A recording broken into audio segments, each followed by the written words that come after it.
За что вас могут казнить в разных уголках мира? Вы не поверите, но в одной стране за колдовство отправляют на плаху, а в другой смертный приговор грозит за жвачку и переписку в мессенджере. И это лишь верхушка айсберга. Есть страна, где обычная пластинка жвачки может стоить человеку свободы, а в некоторых случаях и жизни. Где-то за одно неосторожное сообщение в телефоне выносят приговор, который приводят в исполнение уже через несколько дней. А в одном государстве казнят даже за то, что человек посмел усомниться вслух в правильности власти. И начнем мы с той самой жвачки. История настолько абсурдной, что в нее сложно поверить. Впрочем, к жвачке мы еще вернемся. А пока отправимся туда, где в 21 веке людей всерьез судят за магию. Речь о Саудовской Аравии.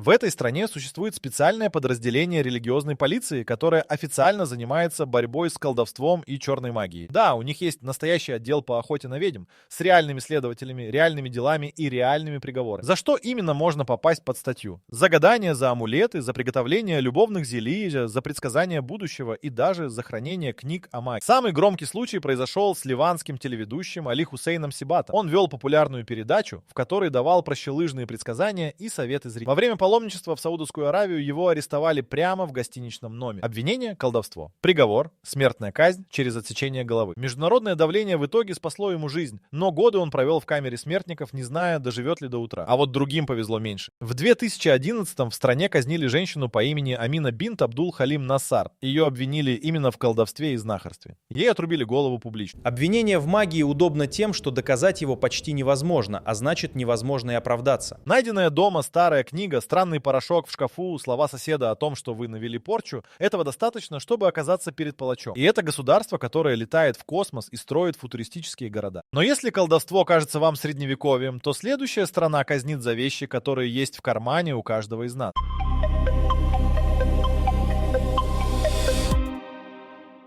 В кармане у каждого лежит телефон, и именно он может стать смертным приговором в Северной Корее. Здесь казнят за слова. За те самые сообщения, посты, фильмы и даже за то, что человек сказал вслух на кухне. В 2020-м в стране приняли закон о ликвидации реакционной идеологии и культуры. Звучит громоздко, а на деле это означает вот что. Если у вас найдут южнокорейский сериал, западный фильм или музыку, да, это уголовное преступление. За распространение такого контента предусмотрена высшая мера. Ни штраф, ни тюрьма, расстрел. И это не пустые угрозы. Есть задокументированные свидетельства беженцев о публичных казнях подростков. В городе Хвесон группу молодых людей расстреляли на глазах у согнанной толпы за то, что они смотрели еще и передавали друг другу южнокорейские дара. Среди казненных были совсем юные. Им не исполнилось и 20. Отдельная статья за неосторожное слово. Достаточно одной фразы, в которой можно усмотреть неуважение к вождю или сомнение в правильности линии партии. Донести могут соседи, коллеги, даже члены собственной семьи. В стране действует система круговой слежки, где каждый обязан следить за каждым. Но самое жуткое — принцип коллективной ответственности. За одного провинившегося отвечают 3 поколения семьи. То есть за просмотр запрещенного сериала могут пострадать не только вы, но и ваши родители,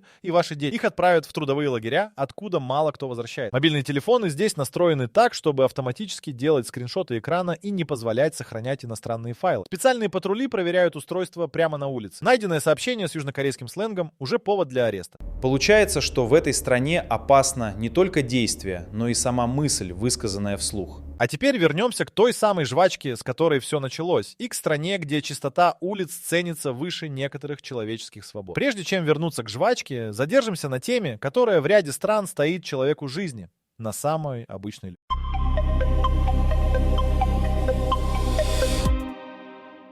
В Брунее, крошечном, но невероятно богатом султанате на острове Борнео, в 2019-м вступил в силу закон, который потряс весь мир. По нему за некоторые интимные отношения между людьми одного пола предусмотрена смертная казнь через побивание камнями. Именно так, как в самые мрачные страницы истории, человека закапывают в землю по грудь и забрасывают камнями до смерти. Причем закон прописывает, что камни не должны быть слишком большими за проберша. Под угрозу попали не только отношения. По тому же своду законов за супружескую измену тоже полагается казнь камнями, а за кражу могут отрубить руку или ногу. После волны международного возмущения султан объявил, что смертную казнь по этим статьям применять пока не будут. Но сам закон никто не отменял. Он висит над людьми, как занесенный топор. В Иране ситуация еще жестче и вполне Здесь за однополые связи регулярно выносят и приводят в исполнение смертный приговор. По оценкам правозащитников, с момента исламской революции в стране казнили тысячи человек по этим статьям. Одно из самых известных дел — казнь двух подростков в городе Мешхед в 2005. Их публично повесили на площади, и фотографии этой казни облетели весь мир. В Иране под высшую меру попадает и супружеская измена, тоже через побивание камнями. Женщин это касается в первую очередь. Доказать вину проще, а защититься практически. Достаточно показаний нескольких свидетелей. Получается, что в этих странах чувства, встречи и личная жизнь взрослых людей — это статья, по которой ведут на казнь. И все это существует прямо сейчас, в наши дни. Но теперь пора выполнить обещание и рассказать про ту самую смертельную жвачку.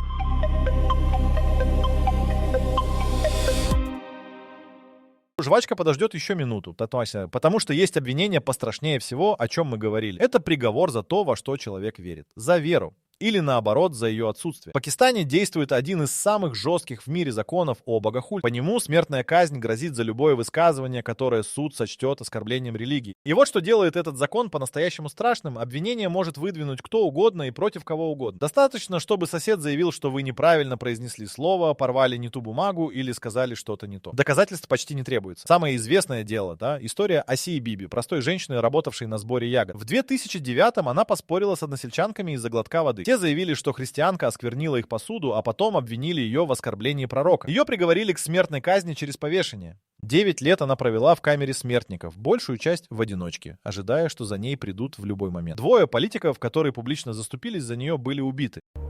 Одного из них, Дона, губернатора провинции Гросс, застрелил его собственный охранник, выпустив в него больше 20 пуль. И этого убийцу многие в стране объявили героем. Асию Биби в итоге оправдал Верховный суд, но после этого по улицам прошли массовые протесты с требованием ее казнить. Ей пришлось тайно бежать из страны. А в некоторых государствах смертью карается сам факт неверия. В Мавритании, Афганистане и ряде других стран отказ от официальной религии, вероотступничества, формально карается высшей мерой. То есть человека могут казнить не за преступление, не за насилие, а просто за то, что он передумал верить. Здесь абсурд достигает своего пика. Чтобы попасть на казнь, вообще не нужно ничего делать. Достаточно, чтобы кто-то решил, что вы думаете неправильно. И вот теперь, наконец, та самая жвачка.